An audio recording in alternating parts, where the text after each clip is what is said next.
കേരളത്തിന്റെ രാഷ്ട്രീയ ചരിത്രത്തിൽ പലപ്പോഴും വീണ്ടും ഉയർത്തിക്കാട്ടപ്പെടുന്ന രണ്ട് സംഭവങ്ങളാണ് മുത്തങ്ങ വെടിവെപ്പും 1995 ശിവഗിരിയിലെ പോലീസിന്റെ ഇടപെടലും. മുൻ മുഖ്യമന്ത്രി എ.കെ. ആന്റണി നിയമസഭയിൽ മുഖ്യമന്ത്രി പിണറായി വിജയൻ ഉന്നയിച്ച വിമർശനങ്ങൾക്ക് മറുപടിയായിട്ടാണ് വീണ്ടും തന്റെ നിലപാട് തുറന്നു പറഞ്ഞിരിക്കുന്നത്.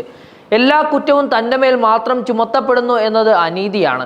സംഭവങ്ങളുടെ യഥാർത്ഥ പശ്ചാത്തലം ജനങ്ങൾ മനസ്സിലാക്കണം എന്നായിരുന്നു അദ്ദേഹത്തിന്റെ വാക്കുകൾ. 2003 വയനാട് ജില്ലയിലെ മുത്തങ്ങയിൽ ആദിവാസി ഭൂമി ആവശ്യപ്പെട്ട് കുടിലുകൾ കെട്ടി താമസിക്കാൻ തുടങ്ങിയപ്പോൾ അത് വലിയ പ്രക്ഷോഭമായി വളരുകയായിരുന്നു. ഭൂമി സമരം സംസ്ഥാനത്തെ സാമൂഹിക രാഷ്ട്രീയ ജീവിതത്തിലും വലിയ തരംഗങ്ങൾ സൃഷ്ടിച്ചിട്ടുണ്ടായിരുന്നു. ആദിവാസികൾ ആവശ്യപ്പെട്ടത് അടിസ്ഥാനപരമായിരുന്നു. താമസിക്കാൻ ഭൂമി നൽകുക. ദശാബ്ദങ്ങളായി അവഗണിക്കപ്പെടുന്ന അവരുടെ പ്രശ്നത്തിന് പരിഹാരം കിട്ടാത്തതിനാലാണ് സമരം ശക്തമായിരുന്നത്. ആന്റണി പറയുന്നതനുസരിച്ച് മുത്തങ്ങയിലെ പോലീസിന്റെ ഇടപെടലിന് പിന്നിൽ സംസ്ഥാന സർക്കാരിന്റെ ഏകപക്ഷീയമായ തീരുമാനമല്ല, മറിച്ച് കേന്ദ്ര പരിസ്ഥിതി മന്ത്രാലയത്തിന്റെ നിർബന്ധമായ ഇടപെടലാണ്.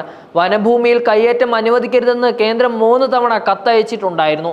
നിയമപരമായും ഭരണഘടനാപരമായും സർക്കാർ നടപടി എടുക്കേണ്ട സാഹചര്യം ഉണ്ടായിരുന്നു. എന്നാൽ മുഴുവൻ കുറ്റവും എന്റെ മേൽ ചുമത്തുകയാണ് ചെയ്തിരിക്കുന്നത് എന്ന് അദ്ദേഹം തുറന്നു പറയുകയാണ്. 2003 ഫെബ്രുവരി 19 പോലീസിന്റെ ഇടപെടലിൽ മുത്തങ്ങയിൽ 2 പേർ കൊല്ലപ്പെട്ടത് വലിയ വിവാദമായി.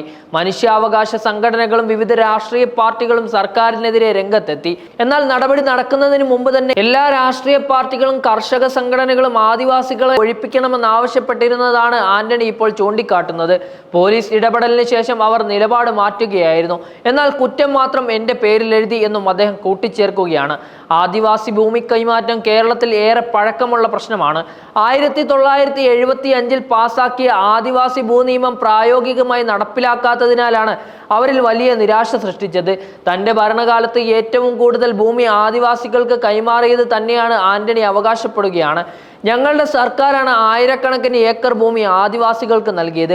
അത് ആരും ഓർക്കുന്നില്ല. എന്നാൽ ദുരന്തത്തിന്റെ ഭാരം മാത്രം എന്റെ പേരിലാക്കുകയാണെന്നും അദ്ദേഹം പറയുകയാണ്.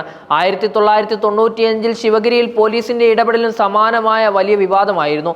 ആ സംഭവത്തെ പറ്റിയും ആന്റണി പ്രതികരിക്കുകയാണ്. ഹൈക്കോടതിയുടെ കർശന നിർദ്ദേശത്തെ തുടർന്ന് പോലീസിന്റെ ഇടപെടൽ നടന്നതെന്നും അത് സർക്കാർ സ്വമേധയാ എടുത്ത തീരുമാനമല്ലായിരുന്നുവെന്നും അദ്ദേഹം പറയുകയാണ്. എന്നാൽ പിന്നീട് അത് കോൺഗ്രസ് സർക്കാരിന്റെ ഉത്തരവാദിത്തമായി മാത്രം രാഷ്ട്രീയ വേദികളിൽ അവതരിപ്പിക്കപ്പെടുന്നുവെന്നതാണ് ആന്റണിയുടെ വേദന. മുത്തങ്ങയും ശിവഗിരിയും എന്നീ സംഭവങ്ങൾ രാഷ്ട്രീയ വിവാദങ്ങളായി വളർന്നത് ഭരണകൂടത്തിന്റെയും പ്രതിപക്ഷത്തിന്റെയും ഇടയിലുള്ള ശക്തമായ ഏറ്റുമുട്ടലുകൾക്കാണ് വഴിവെച്ചിട്ടുണ്ടായിരുന്നത്. മനുഷ്യാവകാശ സംഘടനകളും സാമൂഹിക പ്രവർത്തകരും സർക്കാരിനെതിരെ കടുത്ത വിമർശനം ഉന്നയിച്ചപ്പോൾ സംഭവങ്ങളുടെ യഥാർത്ഥ പശ്ചാത്തലം പൊതുചിത്രങ്ങളിൽ നിന്ന് പലപ്പോഴും മായ്ക്കപ്പെടുകയായിരുന്നു. ആദിവാസികളോടുണ്ടായ അനീതിയോട് എനിക്ക് തീരാത്ത ഖേദമുണ്ട്. പക്ഷേ എന്റെ ഭരണകാലത്ത് നടത്തിയ ഭൂവിതരണം പോലെയുള്ള പോസിറ്റീവ് ഇടപെടലുകൾ ജനങ്ങൾ ഓർക്കുകയും വേണം എന്ന് ആന്റണി പറയുകയാണ്. തന്റെ ഭരണകാലത്തെ തെറ്റായ രീതിയിൽ മാത്രം ചിത്രീകരിക്കുന്നത് രാഷ്ട്രീയ നീക്കമാണെന്നും അദ്ദേഹം കൂട്ടിച്ചേർക്കുകയാണ്. മുത്തങ്ങയും ശിവഗിരിയും കേരളത്തിലെ ജനാധിപത്യത്തിന്റെയും ഭരണകൂടത്തിന്റെയും പ്രവർത്തനത്തെക്കുറിച്ച് നിരവധി ചോദ്യങ്ങളാണ് ഉയർത്തുന്നത്.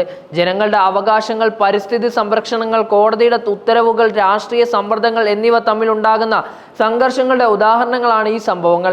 ഒരു സർക്കാർ ജനങ്ങളുടെ അവകാശങ്ങൾ സംരക്ഷിക്കാനും നിയമങ്ങൾ പാലിക്കാനും തമ്മിൽ പൊരുത്തപ്പെടേണ്ട സാഹചര്യം നേരിടുമ്പോൾ ഉണ്ടാകുന്ന ദുരന്തകരമായ സാഹചര്യങ്ങളാണവ.